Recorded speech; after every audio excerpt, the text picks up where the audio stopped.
Mac Jones has 3 passes. I don't know. I mean, the way the Bills' defense guards the run, it's just that was an issue for them last year in the postseason too. But it was. Jonathan Taylor ran all over them. So yeah, it was. Yeah, it's going to be cold, but is it going to be gusty? Because as long as winds are below like 20 miles an hour, it shouldn't really affect the passes too much.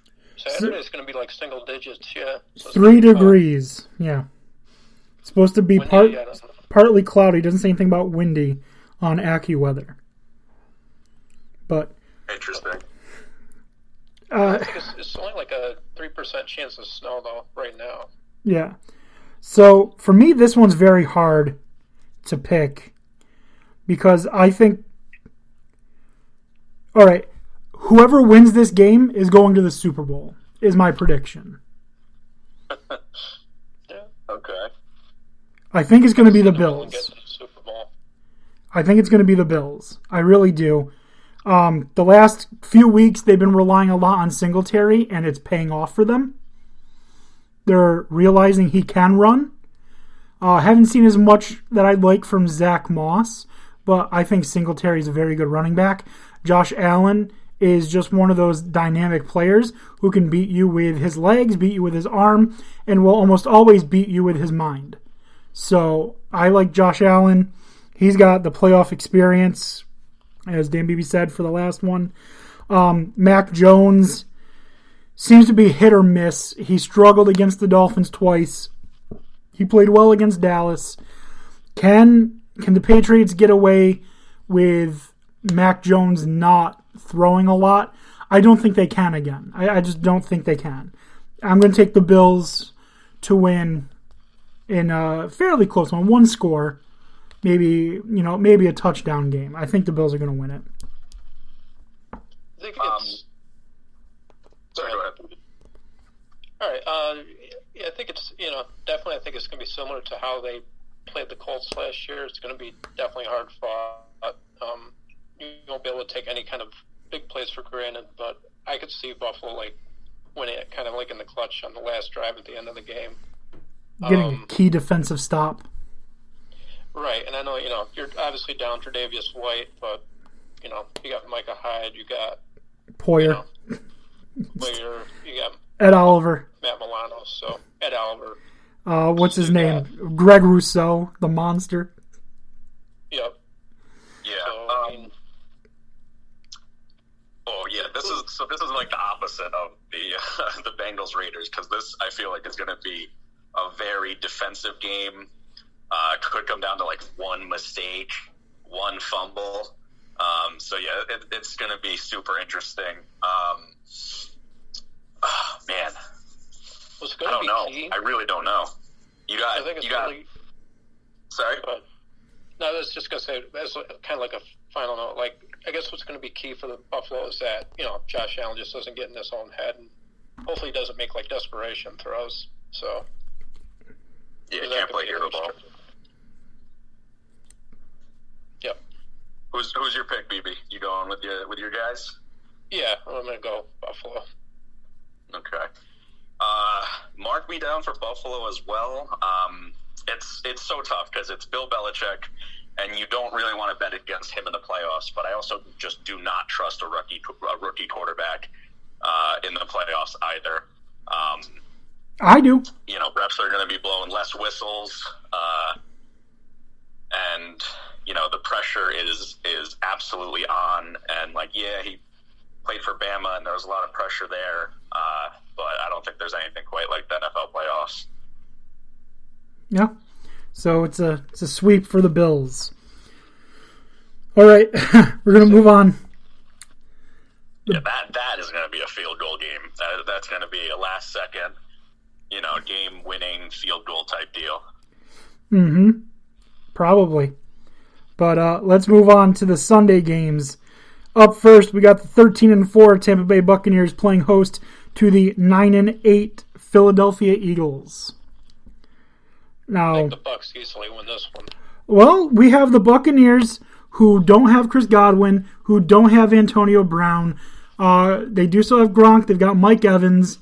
The Eagles, everyone is getting healthy. Everyone's coming back from COVID. They're still going to be down a few key people. But if you can let Nelson and Slay just do their thing, I think the Eagles can keep it real close. I really do. Especially because they don't have to dedicate safety help to both corners because they don't have 3 dynamic receivers in Tampa anymore. So it really all depends on how they're able to scheme for Darius Slay and Steven Nelson. And Steven Nelson's not even that great, but Darius Slay, I think anyone who's watched Darius Slay play football realize the greatness that is in him, you know? So I think it's who's the other guy that has kind of been stepping up when those guys out? Was it Grayton that caught that pass a couple weeks ago, or it was like Tom Brady's 50-yard pass downfield there to win it at the end? Oh, against the Jets? Oh, yeah, that was like Grayson or something. Yeah. He's kind of randomly stepped up and won that for them. He's not even like a very young guy. He's like 27 or 28. He's been in the league, bounced around. Just had a really great game. I wouldn't expect to see him continue to be a major factor, but you could always be wrong. But it just doesn't seem like that's the breakout season for somebody at 28 years old. Right. Yeah, Cyril Grayson. Yes. But for me, the key is going to be it's going to be a close game if Darius Slay and Steven Nelson are what I think they can be. But I think Tampa can just blow them out of the water if they can get Leonard Fournette or Ronald Jones in any real rhythm. If they can get playoff Lenny. So they need Lenny to come back. Right. They can get playoff Lenny to where he was last year. I think Tampa then, that opens up the passing game a lot for them. And then I think that's where we see the 17 to 21 point win.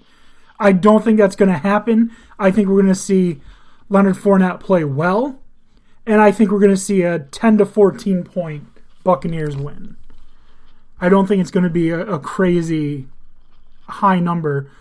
But I'm also open to the possibility of Darius Slay really making a difference in the game. It's possible. I think you're going to see an angry Brady. He lost to the Eagles, in one of his few Super Bowl losses. So I think he's going to be fully locked in and not taking this one for granted at all. So I think he's going to come out firing on all cylinders, and good luck to the Eagles defense trying to keep up with that. Great point with Lenny. If he's healthy, I'm thinking at least a 3 touchdown victory. If he's not, then it's going to be a little tougher sledding. And the Bucs are well balanced. Their defense is also very good, and I think Hurts is going to struggle. Obviously, we've seen him do some pretty crazy things, but I don't think he's going to be able to keep that up consistently against this Bucs defense. And as long as the Bucs offense doesn't completely fall apart, which I don't think will happen, I think the Buccaneers take this. All right. So do we have consensus Buccaneers? Yeah. Yep. Okay. Moving on to the 4:30 game on Sunday. That is the 49ers at the Dallas Cowboys.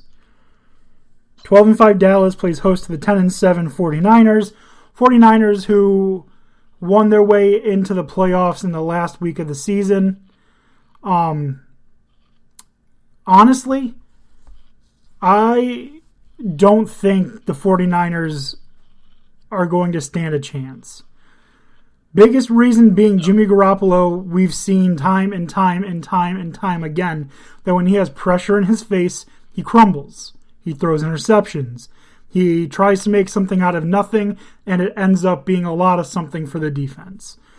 And when you have guys like Trevon Diggs, Anthony Brown, you've got Jaron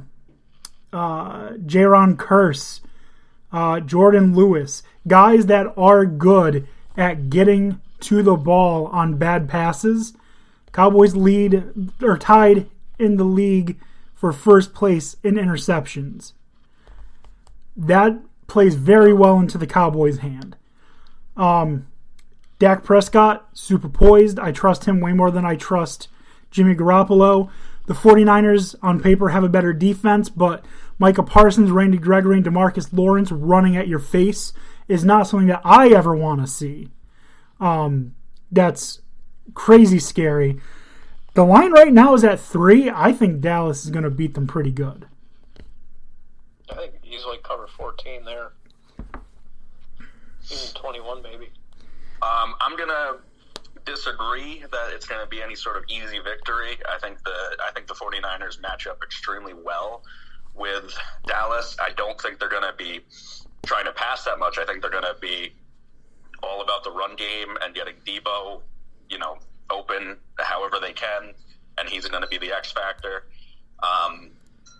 Really what it's going to come down to is if Dallas's defense can stay hot as they have been and force the Niners to abandon the run at some point, even if they're only up by like 2 possessions, if they can force them to abandon the run, that's how they win. I think it's going to be a tough game. This is a great matchup, old school rivalry that might get reignited, and it's going to come down to some coaching. And I don't know how much I believe in Mike McCarthy. We'll see if he can continue to get these wins. Like, obviously he's got a great track record, but there was a reason he was eventually let go by the Packers.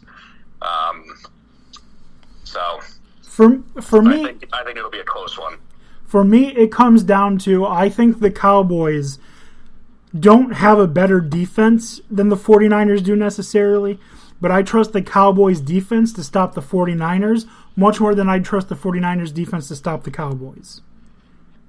I think the Cowboys just everywhere on the offense that's not the offensive line is playmaker. You got Amari Cooper, playmaker. CeeDee Lamb, playmaker. Cedric Wilson filling in for Michael Gallup. He's been a playmaker all season. Ezekiel Elliott's a playmaker. Tony Pollard's a playmaker. Dan O'Shea, you love Dalton Schultz, right? Yes, I do. He's a playmaker. I don't think the 49ers have that offensive firepower. Their running backs are not the same caliber. Deebo Samuel is great. He's one of my favorite players in the NFL. Kittle, very good. Brandon Ayuk, not too scared about him. I think the Cowboys' defense has an easier time stopping San Fran than San Fran has stopping Dallas. Yeah, I'll agree with that, and I think I'm leaning slightly toward Cowboys. I just think it's going to be a tight one. It's one of the favorite matchups for me this weekend. I think it's going to be a really fun game. I think the playoffs start with crap and end with gold. We'll get to that in a minute. But talk about more crap. We've got the 9-7-1 Pittsburgh Steelers against the 12-5 Kansas City Chiefs. I think it could go either way. What do you mean it could go either? The only way this goes is the Chiefs destroying the Steelers. There is no other way. We're talking about the third worst offensive line in the NFL. We're talking about a wide receiving core outside of Deontay Johnson that just can't catch. Except Pat Freiermuth in the end zone. But when he's not in the end zone, he makes bad plays. Najee Harris is good. Very good. But Pittsburgh beat Buffalo. What was that? Pittsburgh in the first week or so? Yeah. They beat Buffalo. They did. And Buffalo beat Kansas City. So, yep. Yeah, but we're talking about the first week of the season, which I don't think you can really use to determine how good a team is. I mean, look at, for example, we have in the first couple of weeks, the Patriots looked awful against the Dolphins in week 1. Only lost by 1, but they did not look good at all. And we all know the Patriots are, in fact, a good team. week 2, you had